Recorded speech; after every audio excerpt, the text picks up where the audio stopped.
आज हम पढ़ेंगे कार्बन साइकिल के बारे में। पिछले वीडियो में हमने पढ़ा था बायोजियोकेमिकल साइकिल के बारे में। तो बायोजियोकेमिकल साइकिल में किसी भी इकोसिस्टम में न्यूट्रिएंट्स का फ्लो बायोजियोकेमिकल साइकिल्स के रूप में होता है। तो ये cycles flow of nutrients biogeochemical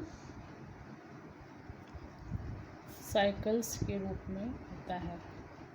जो बायोजियोकेमिकल साइकिल्स हैं सामान्यतः दो प्रकार के होते हैं, गैसियस साइकिल और सेडिमेंट्री साइकिल।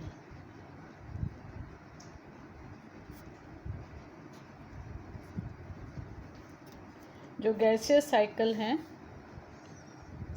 इनमें जो लाइफ के लिए आवश्यक एलिमेंट्स होते हैं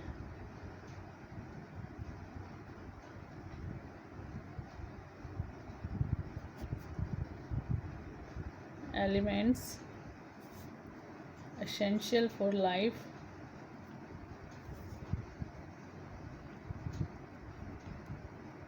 जैसे कि ऑक्सीजन, कार्बन, नाइट्रोजन, हाइड्रोजन, इन सब के साइकिलिंग होती है। इन सब के साइकिल के बारे में पढ़ेंगे तो गैसियस साइकिल कहलाएंगे। गैसियस साइकिल में जो लाइफ के लिए आवश्यक एलिमेंट्स हैं उनके बारे में पढ़ते हैं, उनके बारे में पढ़ेंगे।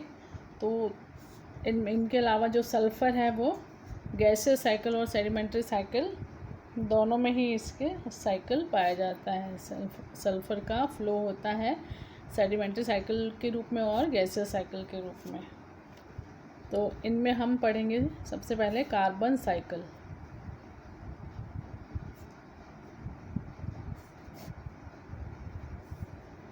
एटमॉस्फेयर में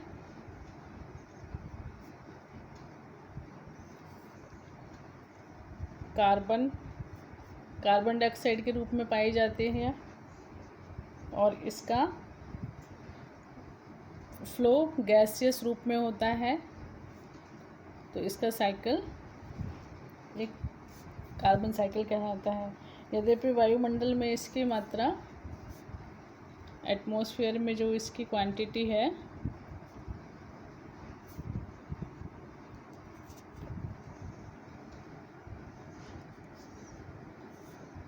ऑक्सीजन 21% और नाइट्रोजन 78%, इन दोनों के कंपैरिजन में बहुत कम होती है। पॉइंट जो कार्बन की मात्रा है 0.03%।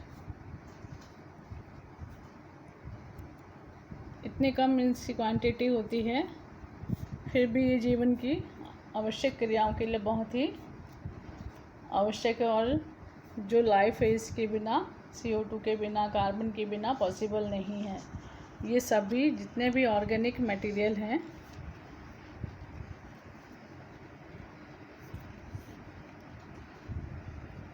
इनका एक मेन कंपोनेंट है। जैसे फोटोसिंथेसिस के द्वारा CO2, फोटोसिंथेसिस में CO2 प्लस H2O के द्वारा ऑर्गेनिक कंपाउंड का फॉर्मेशन होता है और एनर्जी भी प्रोड्यूस होती है, उत्पन्न होती है।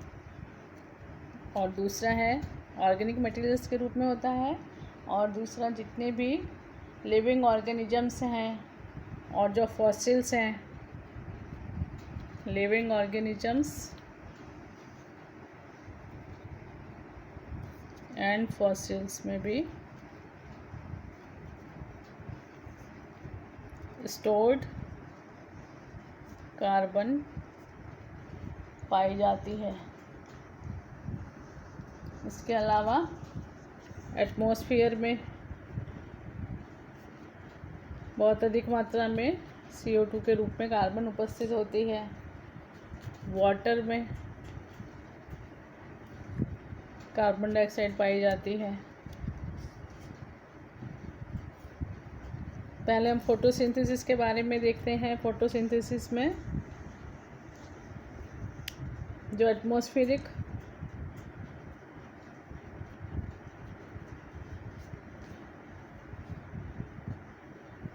CO2 है, इसको ग्रीन प्लांट्स यूज़ करते हैं और ऑर्गेनिक मटेरियल का फॉर्मेशन होता है। बाद में इनको जो प्लांट्स से बना हुआ ऑर्गेनिक मटेरियल है, हर्बीवोर्स एनिमल प्लांट्स को कंज्यूम करते हैं और ये इनमें ऑर्गेनिक मटेरियल हर्बीवोर्स में चला जाता है और आगे जाकर के इनका मॉडिफिकेशन अन्य ऑर्गेनिक मटेरियल्स में होता है। फिर हर्बीवोर्स से कार्निवोर्स में। तो ये जो ऑर्गेनिक मटेरियल है मॉडिफाइड होता रहता है हर्बीवोर्स में, फिर कार्निवोर्स में, जो कि मिलता किससे है? CO2 से बनता है। CO2 से जब पानी की क्रिया होती है तो ऑर्गेनिक मटेरियल बनता है और आगे से आगे इसका ट्रांसफॉर्मेशन होता रहता है।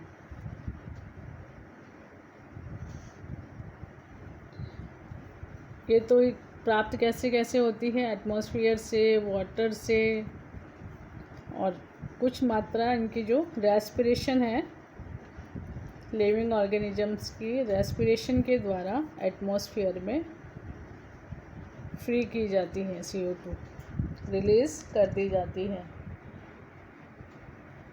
तो एटमॉस्फेयर से प्राप्त करते हैं CO2 प्लांट्स और आगे से आगे फूड चेन में इसका साइकिल चलता रहता है और रेस्पिरेशन के द्वारा फिर से एटमॉस्फेयर में रिलीज़ कर दी जाती है। इसके अलावा जो लिविंग ऑर्गेनिजम्स हैं इनके एक्सक्रीटरी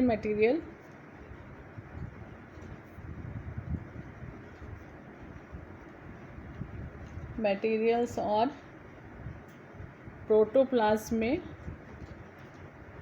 जो लिविंग ऑर्गेनिजम्स में प्रोटोप्लाज्म पाया जाता है और साइटोप्लाज्म, इनमें जो कार्बन पाई जाती है उसका मॉडिफिकेशन N में डिकम्पोजर्स के द्वारा किया जाता है।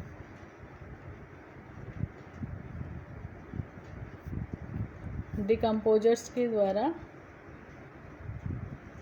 मॉडिफिकेशन हो जाता है और ये है डिकम्पोजिशन भी कहते हैं इसको। डिकम्पोजिशन सॉइल मॉइस्चर, टेम्परेचर और प्रेसिपिटेशन पे डिपेंड करता है।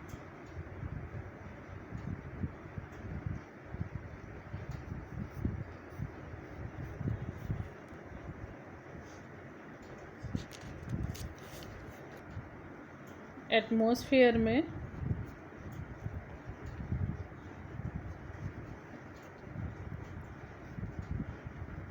कार्बन की क्वांटिटी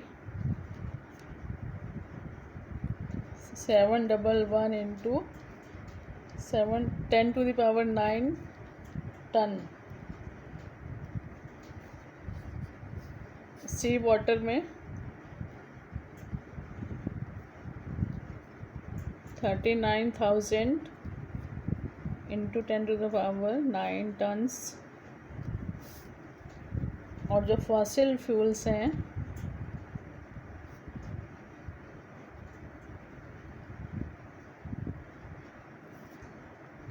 इनमें 1200 इंटू 10⁹ टन्स उपस्थित होती है। तो इनमें सबसे कम एटमॉस्फेयर में कार्बन की मात्रा होती है, सी वाटर से भी और फॉसिल फ्यूल से भी होती है। इंडस्ट्रियलाइजेशन से पहले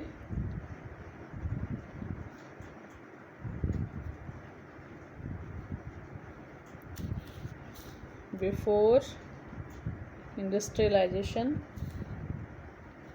जो एटमॉस्फेरिक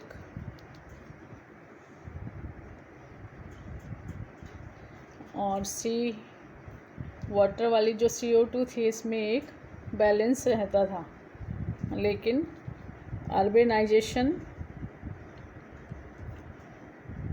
और इंडस्ट्रियलाइजेशन हो जाने के कारण जो बैलेंस बना हुआ था एक एटमॉस्फेयर में CO2 का और सी वाटर में और एटमॉस्फेयर के बीच में, ये बैलेंस गड़बड़ा गया। इसका जो संतुलन बना हुआ था वो गड़बड़ हो गया। इसके अलावा फॉसिल फ्यूल्स के जलने से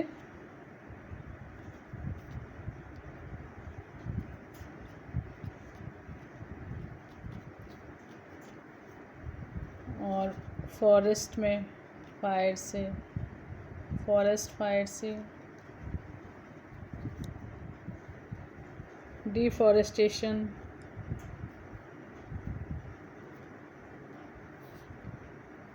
और नई नई जो टेक्निक्स हैं एग्रीकल्चर के लिए, इनकी वजह से कार्बन की मात्रा एटमॉस्फेयर में बढ़ने लगी, जिससे जो एक बैलेंस बना हुआ था एटमॉस्फेयर में वो बैलेंस ख़त्म होने लग गया। जो फॉरेस्ट रीजन थे वो कार्बन के एब्जॉर्प्शन के मेन सोर्सेज थे, तो डिफॉरेस्टेशन होने से जो फॉरेस्ट धीरे धीरे ख़त्म होने लग गए और कार्बन की मात्रा एटमॉस्फेयर में बढ़ने लग गई। एबायोटिक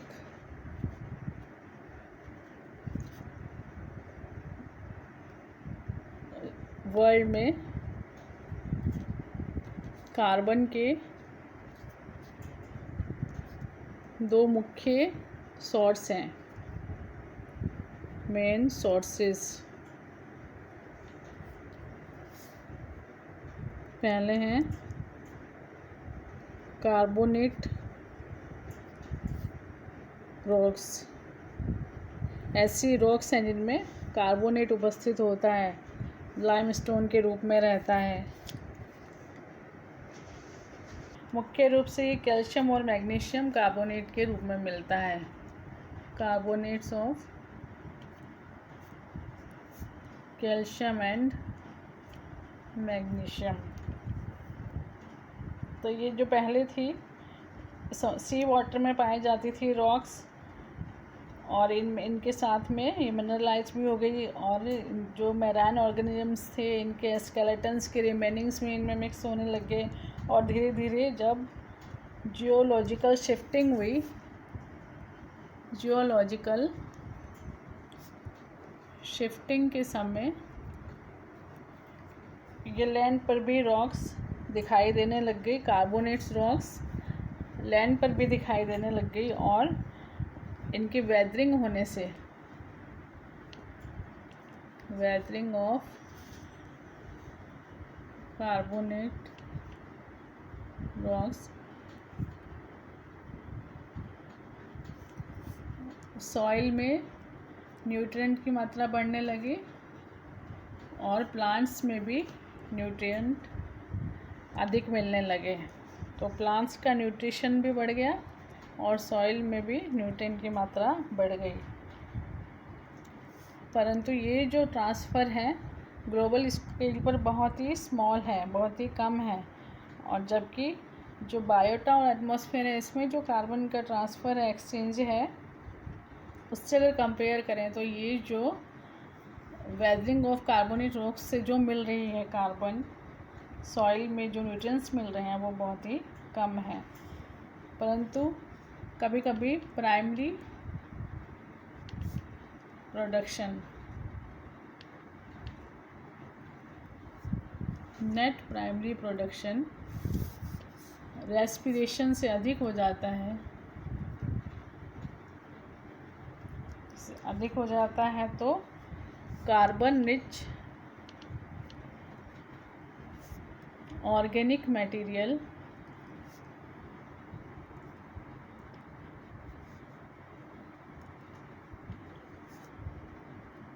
इकोसिस्टम्स में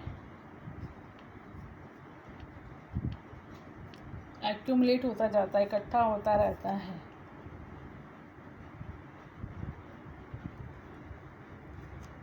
और ये एक्यूमुलेशन धीरे धीरे have led to the deposition of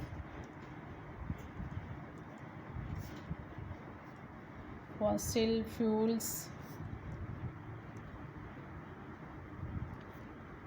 coals and petroleum.